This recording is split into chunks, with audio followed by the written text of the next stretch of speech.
Olá, pessoal. Meu nome é Andréa Orsi. Você está no Na Vibe com a TV Judaica. E hoje nós temos uma programação extra especial. Hoje não tem receita, mas nós temos uma entrevista com o iPad. Quem nunca ouviu falar do iPad, você não sabe o que você está perdendo. O iPad, gente, é um judeu de São Paulo que mora na Inglaterra, filósofo, historiador, economista, ou seja, quase um gênio. Você não pode perder, porque a entrevista com o iPad e a Thaís Bentes vai começar agora. Olá, pessoal! O meu nome é Andréa Orsi e você está no Na Vibe com a TV Judaica. E aqui está a nossa queridíssima Thaís Bentes. Olá, Thaís, tudo bem? Oi, Andréia. Oi, pessoal. Tudo bem? Muito animada hoje. Muito animada. Eu tô com o coração explodindo de alegria porque a gente tem um convidado muito especial hoje, né, Thaís? Temos mesmo, Andréia. Fala um pouquinho, quem que é esse convidado especial que a gente trouxe hoje, Thaís? Olha, com o maior prazer, é realmente para mim uma honra e uma alegria de apresentar o nosso queridíssimo iPad. O iPad, ele é pai da Sofia, ele é marido da Sônia. O iPad é paulista, ele é judeu, vive hoje em Londres, mas além de tudo isso, ele também é economista, é historiador, é físico e é consultor empresarial. E eu garanto para todos vocês que é só passar alguns minutinhos com o iPad que vocês vão ver todo esse conhecimento vindo à tona, porque ele é uma daquelas pessoas que realmente faz a gente pensar, nossa, eu tô diante de um gênio, não é um assim normalzinho, não, é uma coisa assim além. E além disso, ele traz uma visão realmente muito única, muito baseada, racional, inteligente, e ele tem realmente nos ensinado muito, não é, André? O que eu sei é que quando ele entra nas nossas salas do X, a sala bomba de gente, porque todo mundo adora escutar o iPad. O iPad virou fenômeno das nossas salas, né? Incrível. Então vamos lá, vamos apresentar esse homem que é um gênio e tem o dom da oração, né? E sabe falar, né? Ele é um orador, né? Na oração, do orador. Ele tem um Como é que se fala? Como é que se fala isso? Uma oratória. Oratória, né? Isso. Eu estava esquecendo essa palavra em português. Ele tem uma oratória como ninguém. Então, vamos lá, iPad. Bem-vindo, iPad. Como é que você está? Tudo bem? Bem-vindo. Tudo jóia, André. Nossa, depois dessa introdução, responsabilidade. Obrigado, Thaís, pelas palavras. Obrigado, Andréia. Na verdade, o prazer é todo meu. A gente acabou todos nós conhecendo de maneira casual e acho que a gente formou um vínculo muito importante entre a gente.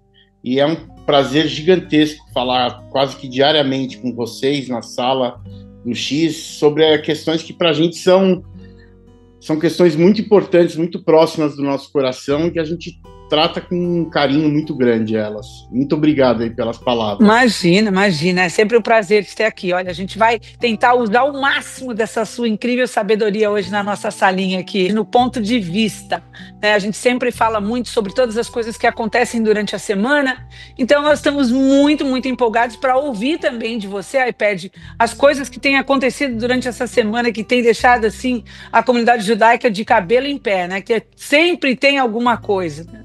Mas então vamos lá. Thaís, o que você traz para a gente nesse nosso ponto de encontro hoje aqui, nosso ponto de vista? Qual é a sua notícia da semana que realmente deixou você...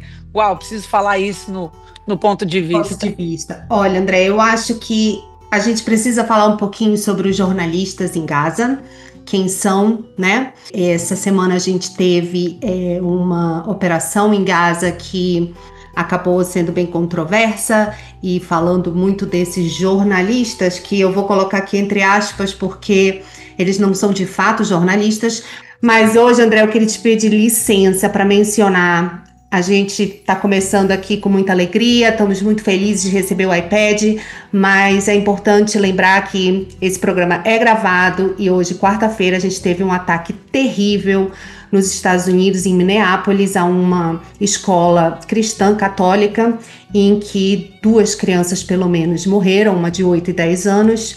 Essa é uma situação ainda em andamento. A gente espera que não hajam mais mortes, mas há muitos feridos. Então, eu acho também que é importante a gente mencionar essa situação, ouvir um pouquinho do iPad, porque a gente sempre fala, os judeus são a prioridade, mas os cristãos vêm logo em seguida. Eles também são um grupo perseguido por todo mundo.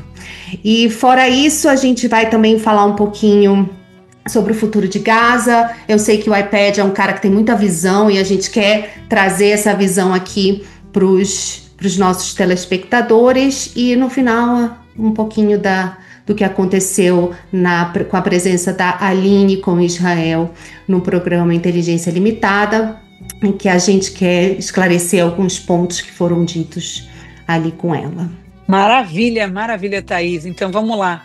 Vamos lá. Você sabe que eu já tenho até uma fofoca a respeito do que aconteceu aqui em Minnesota, na igreja, que é uma coisa triste. Eu quero realmente aí, o meu coração tá aí junto com os nossos irmãos católicos, porque é uma coisa muito triste. Mas o engraçado é que automaticamente a mídia americana já começou a dizer que o menino era sionista. Então, olha que loucura dizer que o menino é sionista, quando na verdade, numa das armas dele, que é um dos vídeos que ele fez, um vídeo para mostrar o arsenal de armamento que ele estava preparado para isso. Numa das armas ele está dizendo que aquela ali, ela ia fazer o estrago, né? Que ela ia derrubar Israel. Essa daqui é para derrubar o Estado de Israel. Então, como que a mídia pode soltar uma dessa que o rapaz era sionista, se ele, na verdade, queria a destruição do Estado de Israel? Começando por aí, essa é a fofoca mais quente, né? Então, eu vou deixar agora aí com o iPad. O que o iPad tem para falar, iPad, sobre todas as coisas que estão acontecendo, que a Thaisa mencionou aí? Então, você vê, André, esse ataque que você acabou de mencionar na igreja, infelizmente, ele é mais comum do que a gente imagina, infelizmente. Mas todos esses ataques têm as suas particularidades, mas uma coisa que é engraçada neles, todos eles têm um pano de fundo do radicalismo ideológico. No final das contas, é difícil você estabelecer um padrão, mas se tem alguma coisa que é comum nos ataques, é o pano de fundo do radicalismo ideológico. E tem imagens que foram liberadas, onde na arma do rapaz que cometeu isso, né? Você tinha lá 6 milhões de mortos de judeus não é suficiente, você tinha lá que Israel precisa cair.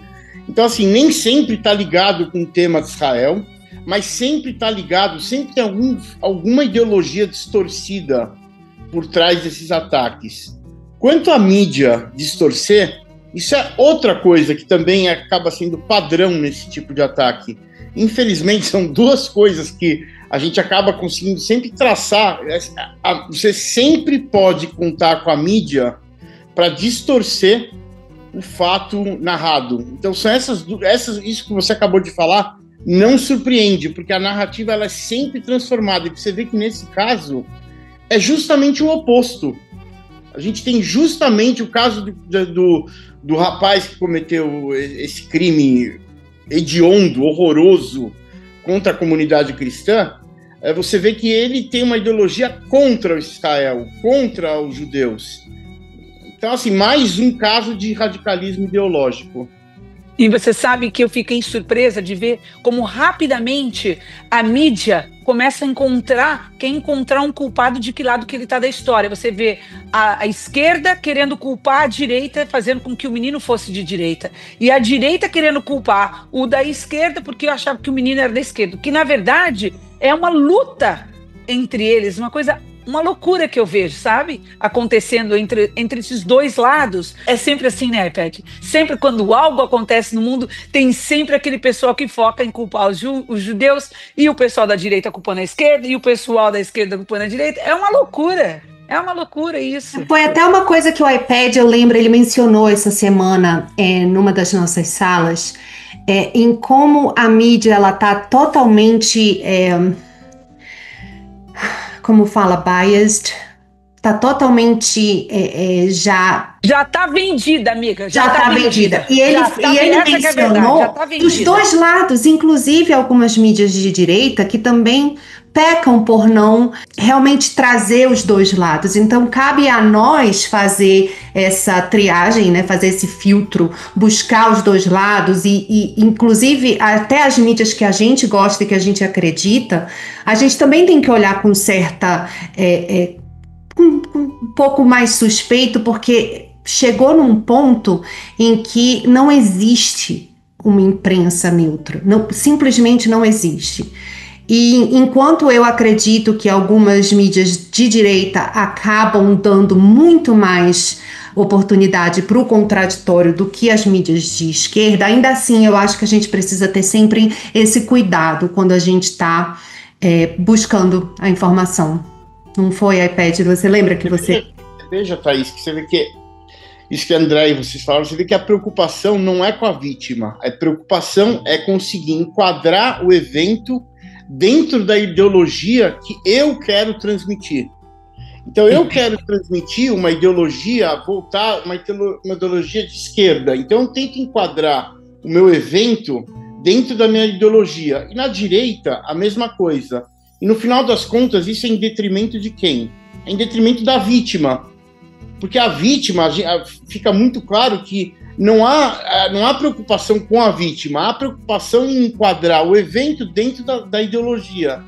Isso a gente vê cada vez mais. Então você vai ver em cima disso debate de arma, debate da questão transexual, que é o caso, nesse caso, quem perpetrou o crime, no caso de antissemitismo. Então é sempre tentando encaixar dentro da ideologia que um determinado canal de comunicação quer impor para quem está ouvindo, né? Para quem está comprando essa mensagem. E, no final das contas, faz com que a informação que você receba ela seja com altíssimo grau de desconfiança. Você não tem credibilidade naquilo que você ouve. De fato. Com certeza, é isso mesmo, é isso mesmo. Gente, eu adoraria continuar, e eu sei que a gente tem um monte de temas interessantes que nós precisamos falar, mas a gente precisa ir para o comercial. Então vamos lá, a gente volta daqui a pouquinho para o comercial. Fica conosco. Estamos apresentando... Meu nome é Conrado, sou consultor de inteligência da Broadfy. Imagino que você pode estar pensando, um canal de televisão só meu? Isso é muito grande para mim. Não.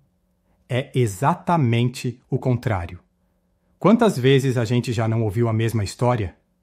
Empresas grandes, pequenas, de todos os tamanhos, gastam e gastam e gastam nas redes sociais.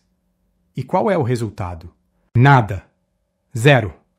E por que não deu certo? Falta de estrutura.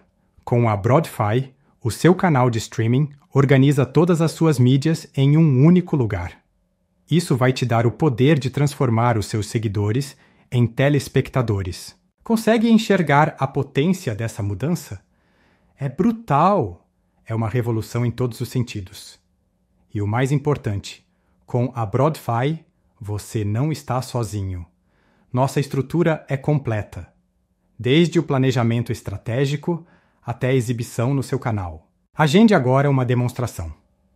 Aqui embaixo, vou te mostrar tudo o que podemos fazer por você, por sua empresa ou associação.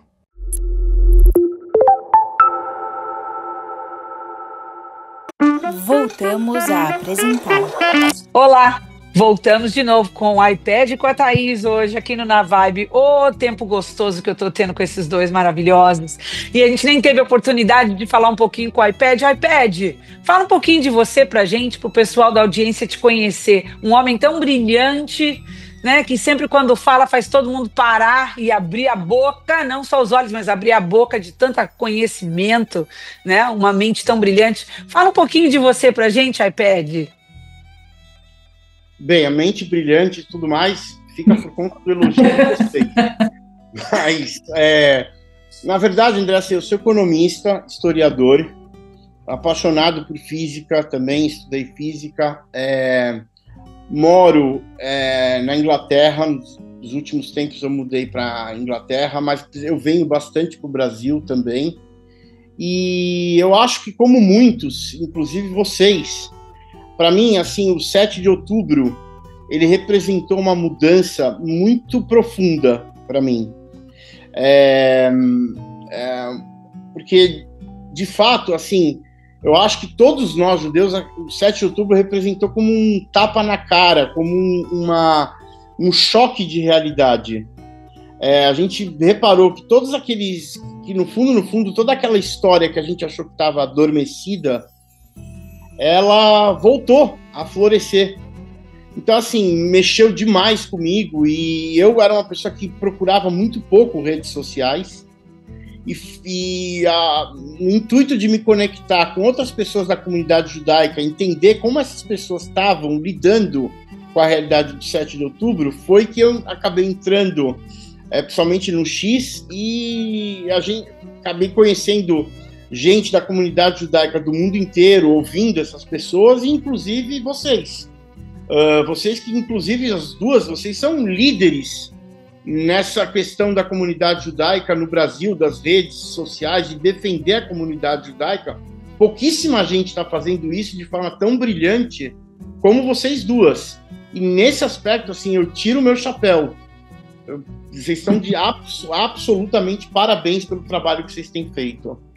Imagina, iPad, obrigada a você, querido, que está lá todos os dias, às 8 da noite, horário de São Paulo, lá dentro do X, junto conosco no palco, trazendo conhecimento para toda essa desinformação. Parece que é uma chuva de desinformação quando a gente entra ali, né? E o iPad vai com o guarda-chuva e vai vai ali, né? Batendo em todo mundo, todos os antissemitas, todas as narrativas erradas. O iPad realmente demonstra uma habilidade incrível para combater a desinformação naquela plataforma. Então, olha, eu falo que eu abro as salas, sim, as salas é um sucesso, todo mundo assiste, mas quem faz as salas são vocês, né? São vocês que vão lá com esse conhecimento incrível e sempre estão trazendo uma informação maravilhosa para combater esse mal, né? Porque para mim essa desinformação, as pessoas, elas se apoderaram dessa desinformação para fazer maldade, e isso é muito cruel. Me faz pensar até um pouco, nossa, o que está acontecendo com a humanidade, né? A humanidade não foi feita para fazer maldade, né? Nós não fomos feitos para fazer maldade. O que está acontecendo com a humanidade? E não podemos deixar de falar que esse assunto, iPad, que você trouxe, né, essa divisão, eu tenho notado muito, pelas coisas que eu vi que esse menino fez lá em Minneapolis, na igreja católica, numa escola católica com crianças, realmente que é de cortar o coração. É importante que a gente mostre algo. Eu cheguei a ver o vídeo, né, que é uma coisa assim deturbadora, e não recomendo a ninguém que veja o vídeo, mas uma coisa que me chamou muita atenção é essa deturbação. Eu sei que estão tentando culpar, né, os problemas mentais das crianças americanas, que elas têm muito problema mental e elas acabam descontando e saindo por aí. A gente tem muito disso aqui, né, Thaís? A gente tem muito disso. Mas uma coisa a gente precisa ser dito, esse menino já está entrando nessa ideologia negativa. Para mim, aquilo ali é uma coisa mais meio que diabólica, uma coisa muito pesada. É uma coisa assim, então eu fico pensando, parece que existe um grupo. Assim como existe todos esses grupos, existe esse grupo aqui nos Estados Unidos, onde realmente eles se agregam com esse tipo de protestos e atividades violentas, né? Então, você vê que se encaixa perfeitamente ao perfil da violência que hoje nós estamos vivendo pelo mundo. Você não acha isso, Thaís?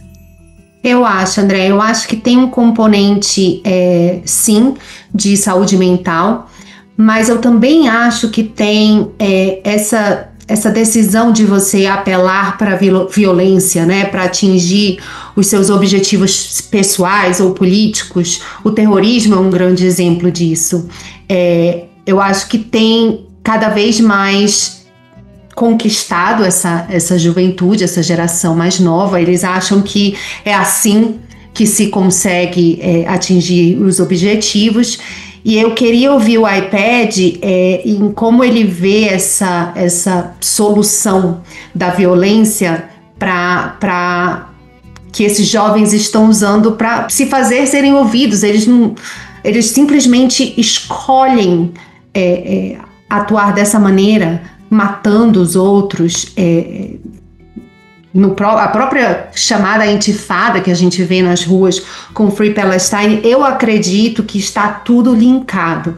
Mas eu queria ouvir do iPad o que ele acha de como o movimento Free Palestine vai se combinando com o fator saúde mental, com o fator violência aqui nos Estados Unidos, com esses atiradores que são realmente muito comuns aqui, se ele consegue fazer uma relação entre todos esses aspectos.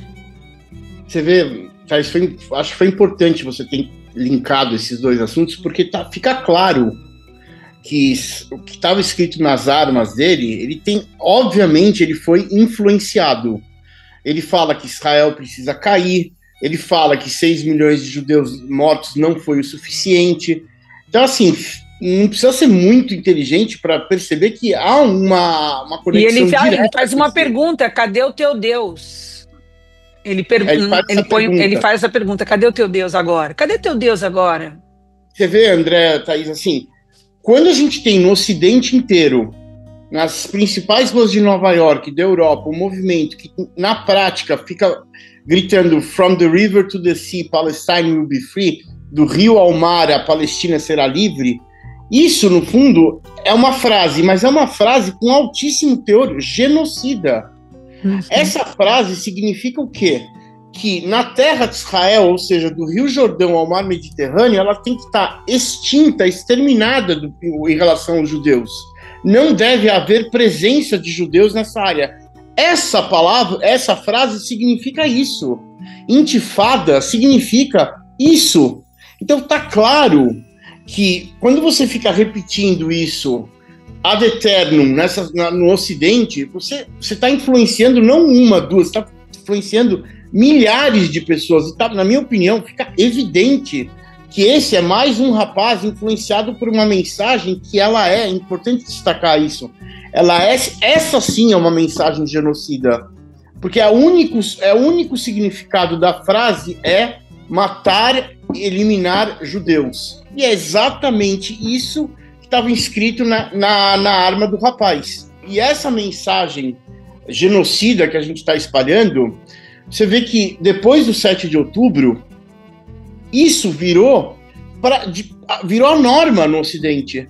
A gente normalizou, a gente banalizou um antissemitismo que estava, de alguma forma, adormecido, mas que agora está escancarado no mundo. Não tem o menor pudor em ficar se disseminando mensagens genocidas contra o povo judeu. Sim, isso mesmo. E que alguns países reconheceram, né, do rio ao mar como um chamado à morte de judeus, porque é o que é, mas, infelizmente, ninguém dá ouvidos e continuam repetindo ad eternum, como o iPad falou. Thaís, tem mais uma coisa, André e Thaís, tem mais uma coisa.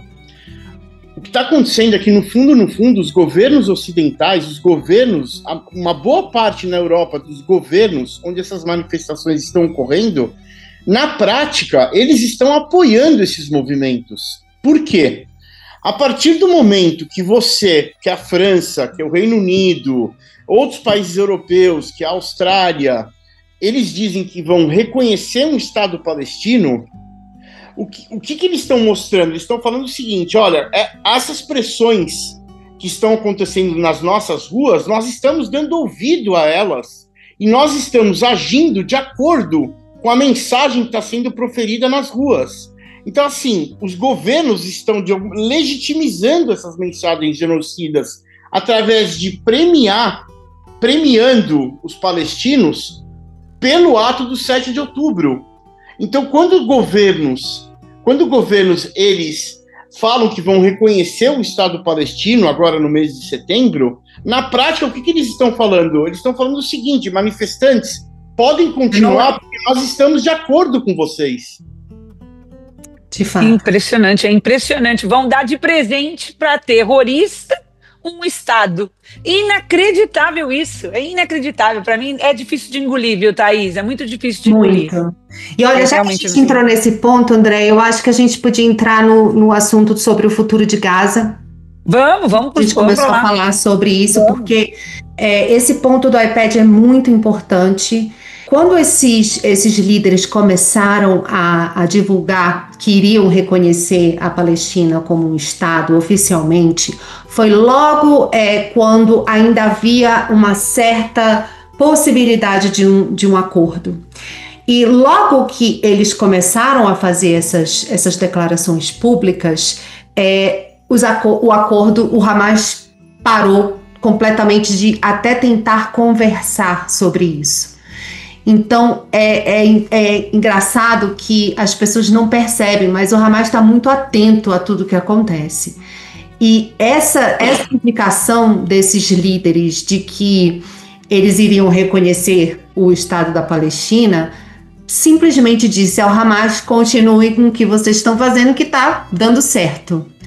Mas, iPad, eu sei que Israel anunciou uma nova operação em Israel. Eu acho que Israel não foi com toda a força, mas tem avançado pouco a pouco ali. E queria ouvir de você o que você vê como um futuro próximo. Eu acho que não dá para a gente prever muito longe, né? Tudo muda muito rápido, mas como você vê o futuro de Gaza, dessa guerra, de toda essa situação? Então, na verdade, a IDF, né, o Exército de Israel, completou a operação Gideon's Chariot, né? Então, hoje, 75% da faixa de Gaza está controlada. O Hamas, hoje, ele tem uma autonomia na cidade de Gaza e no campo de refugiados de Deir al-Balah.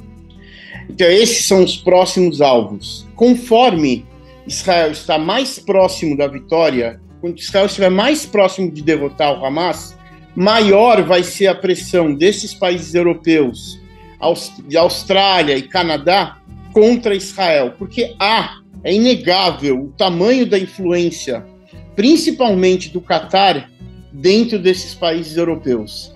Então, assim, há claramente um movimento que quer, de alguma forma, fazer com que o Hamas sobreviva. Israel já deixou muito claro que isso não vai acontecer. As últimas mensagens do primeiro-ministro do Netanyahu, essa semana, ontem, são muito claras. Israel vai entrar em Gaza, sim. Agora, o que eu acho que a gente precisa discutir aqui é que existem algumas modalidades de como isso pode ser feito. E eu acho que isso ainda não está muito claro como será feito.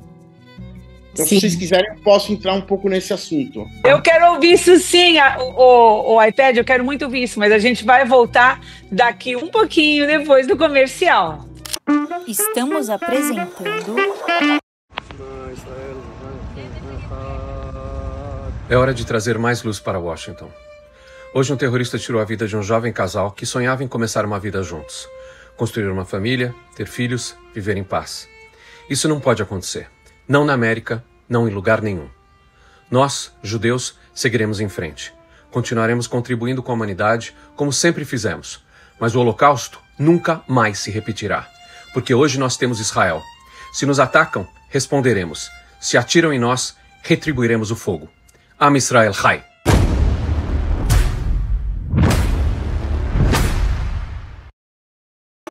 Voltamos a apresentar. Olá, pessoal, voltamos a apresentar aqui o Na Vibe, hoje com esse bate-papo incrível com a Thaís Bentes e o iPad. Gente, vamos lá, Thaís, o que você acha de tudo isso que está acontecendo? Fala um pouquinho, o que você acha desse tal lobby islâmico? E eu acho que esse lobby islâmico vem muito do Catar e do quanto de dinheiro eles colocaram em todo o Ocidente. Eu imagino que essa pressão, por exemplo, de reconhecer o Estado da Palestina, por que eles estão tentando que o Hamas se mantenha do poder? Para mim, é esse lobby islâmico que vem dessa influência que o Catar acabou produzindo para ele mesmo ao investir em universidades, investir em empresas. Tem várias empresas que já têm a maioria de suas ações são do Catar. Então, iPad, Mais ou menos baseado em tudo isso, qual é a sua visão sobre esse lobby islâmico?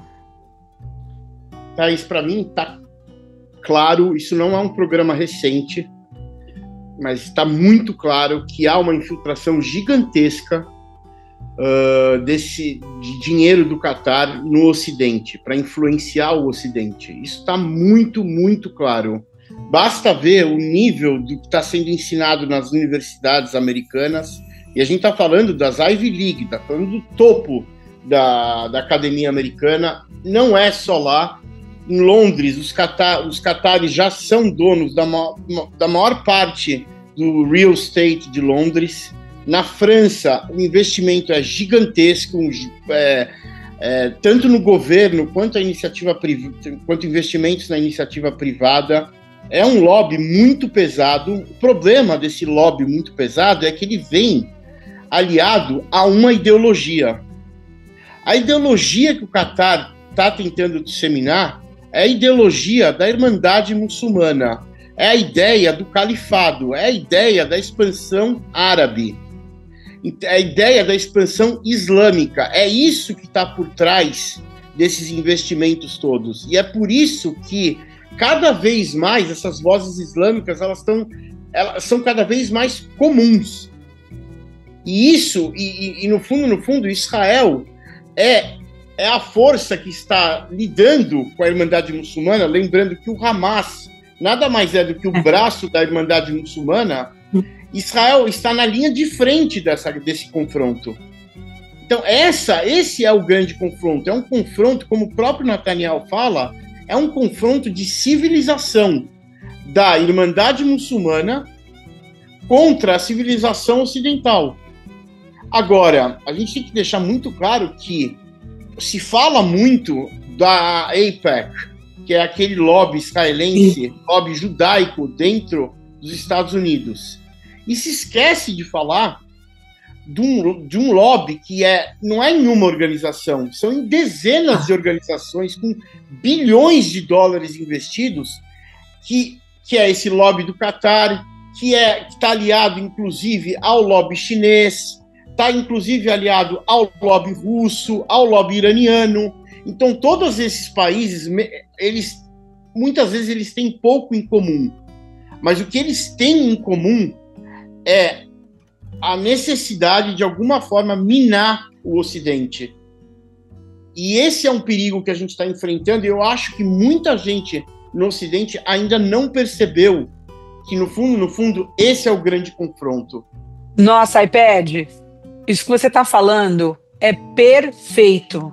Mas me fala um pouquinho, como que está a situação em Gaza hoje? Para o pessoal aqui que está assistindo, eles estão muito curiosos, querendo saber o que está acontecendo em Gaza hoje. Então, o que está acontecendo em Gaza é o seguinte: Israel emitiu uma ordem de evacuação da cidade de Gaza. A cidade de Gaza, na prática, ela tem metade da população da faixa de Gaza. Então, como Israel vai combater o Hamas dentro da cidade de Gaza, essas pessoas precisam ser evacuadas para o sul, para mais próximo da fronteira com o Egito. Então, o Hamas hoje, tá? Essas são notícias de hoje. Hoje, o Hamas já está impedindo as pessoas de saírem de Gaza. Obviamente, mostrando o seu velho padrão de comportamento, que é zero preocupação com os civis de Gaza e a utilização desses civis como escudo humano. E também, quanto mais tempo demora para essas pessoas evacuarem, mais tempo vai demorar para Israel iniciar a operação. Então, isso é por parte do Hamas. Por parte do exército de Israel, a questão é exatamente como vai ser essa entrada na cidade de Gaza, porque ela pode acontecer de duas formas. Uma entrada extremamente forte e agressiva, e isso pode, inclusive, levar a riscos para a vida dos reféns, mas a possibilidade de uma operação mais curta é maior, ou uma lenta e gradual ocupação da cidade de Gaza, permitindo um espaço para que o Hamas entenda que o tempo dele é curto e negocie tanto o fim da operação como a entrega dos reféns. Então há uma controvérsia dentro do governo israelense de que tipo de operação vai ser adotada. Isso ainda não está claro. O que está claro é que Israel vai entrar sim em Gaza, isso é o número 1, e número 2, que essa guerra tem que terminar dentro deste ano. Isso é muito importante, isso está vindo tanto de fontes israelenses quanto de fontes dentro do governo americano. Ontem o Steve Witkoff, que é aquele representante do Trump, ele deixou claramente, falou a mesma coisa que os israelenses. A ideia é que essa guerra termine dentro desse ano. O Trump, inclusive, falou dentro de 3 semanas. Então, assim, eu acho que hoje a gente já pode falar de forma mais clara que Israel, de fato, vai entrar na cidade de Gaza. Uau! 3 semanas, hein? Então, estamos contando os minutos, porque... Contando os minutos. Não é, Thaís? Sim, e eu ouvi uma coisa hoje, iPad, de um rabino, na verdade. Não vou citar o nome, mas foi de um rabino. Ele disse que falou com uma pessoa que entende um pouco de inteligência. Ele diz que o Hamas está tentando segurar os reféns para ainda, né, baseado nessa moeda de troca, tentar forçar Israel e pressionar Israel a um cessar-fogo. Mas ele diz que essa pessoa disse que se, na verdade, o Hamas entregasse todos os reféns, ficaria mais difícil para Israel destruir por causa da pressão internacional. Faz sentido isso? Faz muito sentido, porque isso, inclusive, faz parte da narrativa de Israel. Israel vem o tempo todo falando assim: vocês querem que a gente pare a guerra? Então, pelo menos, entreguem os nossos reféns. A partir do momento que essa realidade se materialize, de alguma forma, o Hamas pode tentar, de alguma forma, ganhar algum tipo de legitimidade para que a operação militar pare. Eu vou ser muito sincero com você, tá? Eu acho que o governo israelense tem demonstrado resiliência em resistir tanto às pressões internacionais quanto a pressões internas. E nesse caso que você falou, muito bem mencionado, a pressão interna pode ser inclusive maior do que a pressão externa. A gente não pode deixar de considerar que grande parte da sociedade israelense vê na entrega dos reféns como a prioridade número 1 da guerra, e não a derrota do Hamas em si. Então, é importante destacar que há essa divisão de interpretação daquilo, de qual é a prioridade. Na minha opinião, o que vai acontecer é o Hamas será destruído. Porque vai ser muito difícil para o Netanyahu, principalmente, que tem vendido essa ideia quase que diariamente, voltar atrás nisso. Eu acho que ele vai... no final das contas, eu acho que isso que vai prevalecer. Deixa eu te falar uma coisa, iPad. Você acha que o Netanyahu está com um pouquinho de pressão do Trump? Porque o Trump quer fazer as coisas muito rápidas, né? E o Trump só tem o quê? 3 anos e meio aí para terminar. Então tem que fazer tudo muito rápido aqui, porque tem muita coisa para consertar aqui nos Estados Unidos. Você acha que talvez o Netanyahu esteja sofrendo um pouquinho de pressão do Trump? Tipo, você precisa terminar isso, porque o Trump não tem muita paciência com essa coisa. Ele já queria de uma vez terminar com o Hamas de um outro jeito. Você sabe disso, né? Uhum. Você acha eu que acho assim, André, eu vou ser muito sincero, eu acho que eles estão alinhados no seguinte sentido. Ambos entendem que a prioridade é a destruição do Hamas. Ambos entendem que essa guerra precisa terminar esse ano. Então, eu vejo assim que o maior desentendimento pode ser se isso vai acabar daqui a 3 semanas ou se isso vai acabar daqui a 6 semanas. Então, talvez seja uma questão de timing, mas eu não vejo uma diferença estratégica entre ambos. Eu acho que o Netanyahu, inclusive, para o Netanyahu, essa guerra terminar antes é fundamental. A gente tem que entender que a gente está falando de uma economia, a economia israelense também está sendo pressionada por essa guerra. Eu não sei se vale a pena destacar isso, mas um dado que pouco se fala, quando Israel entrou na guerra, a dívida PIB, né, a relação dívida-PIB de Israel era de 60%. Hoje é de 75%. Então, assim, para Israel terminar essa guerra, é importante para o Netanyahu, politicamente, também encerrar essa guerra. Então, assim, eu percebo que eles estão alinhados. Se vai ser umas 3, 5, 6 semanas, acho que é uma questão tática. Ambos entendem que essa guerra precisa terminar. Estão alinhados, né? Mas precisa terminar com o objetivo alcançado, né? Exatamente. E vai terminar sim. Eu tenho muita fé que vai acabar essa guerra, porque não dá, né? Não existem guerras que durem 100 anos, né? Então a gente com certeza vai acabar. Você vê que no fundo, assim, eu acho que a maior tragédia dessa guerra é se essa guerra terminar sem a destruição do Hamas. Porque isso vai significar comprar uma tranquilidade de curtíssimo prazo. A gente vai conseguir, de alguma forma, uma tranquilidade, mas a gente vai continuar tendo os mesmos problemas que a gente está tendo desde 2005 a médio e longo prazo. E isso, veja, quando Israel trocou o Gilad Shalit, aquele soldado israelense que ficou preso pelo Hamas, trocou por 1.027 terroristas palestinos, incluindo o Yahya Sinwar, que é o chefe do Hamas que fez toda essa operação. Nós, quando eu digo nós, os judeus, os israelenses, eles compraram uma tranquilidade de curto prazo. A opinião pública inteira israelense queria esse acordo. Mas veja que a gente, no final das contas, foi curto prazo, porque se estabeleceu um padrão da qual o Hamas entendeu que sempre que eles conseguirem sequestrar alguém, eles vão ter acesso a 1.000 pessoas, 1.000 terroristas presos dentro de Israel. E toda essa questão dos reféns atual, ela mostra isso. Eles estão reproduzindo o case de sucesso que eles tiveram quando sequestraram Gilad Shalit. Então, assim, de novo, a gente não pode trocar uma solução política de curto prazo por um sucesso de longo prazo. Se o Hamas não for destruído de uma vez por todas, se a gente for até 90% e não 100%, nós vamos colher problemas num futuro muito mais curto do que a gente imagina. Estamos apresentando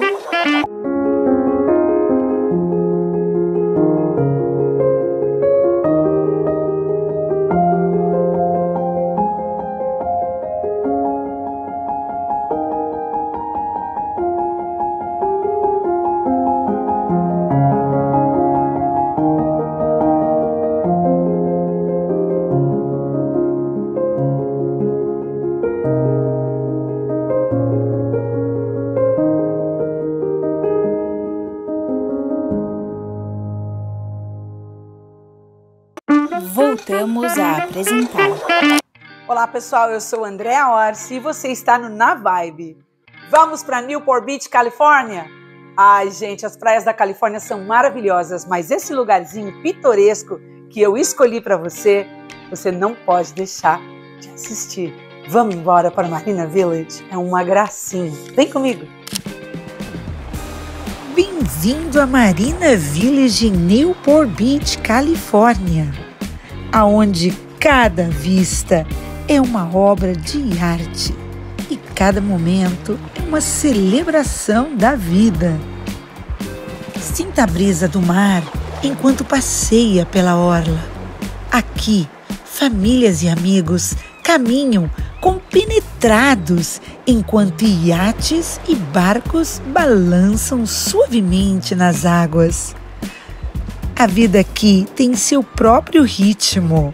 Bicicletas rodam felizes pelas ruas arborizadas e flores coloridas adornam os jardins. E quando o dia chega ao fim, o pôr do sol banha tudo em dourado, criando um cenário perfeito. Sabores frescos esperam por você. Frutos do mar e momentos de pura felicidade à beira-mar. E que tal um café cremoso aqui para acompanhar? Aqui, cada xícara é um convite a relaxar.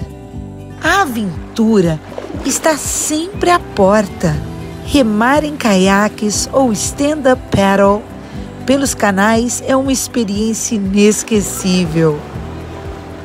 Não esqueça de explorar as atrações próximas. A praia de Newport Beach é perfeita para aproveitar o sol com a família.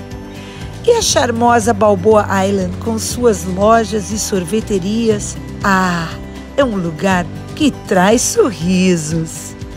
A comunidade aqui é vibrante. Sinta a energia dos eventos, como feiras de artesanato, festivais de música ao ar livre. É um lugar certo para criar memórias.